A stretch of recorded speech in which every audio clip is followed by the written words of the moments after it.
তুই কথা বলছ করে আমার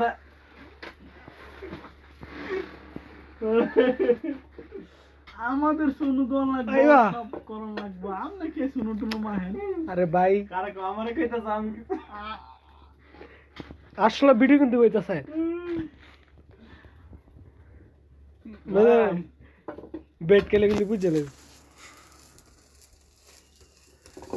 পুরো রুমটা আমরা কইতাই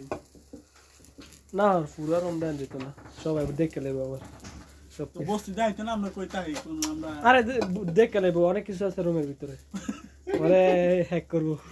সরি চুরি করবো হ্যাঁ আসসালামু আলাইকুম ওয়া রাহমাতুল্লাহি ওয়া বারাকাতুহু দর্শক সবাই কেমন আছেন ভালো আছেন আজকে রুবেল কি অবস্থা তো আমার শাড়ি দেখেন আমার শাড়ি দেখো দেখাও আমার শাড়ি দেখি করতেছে 1 ঘন্টা পরে কি এমনি বেট কেলে কেমনে বাবু ভাইয়া একটু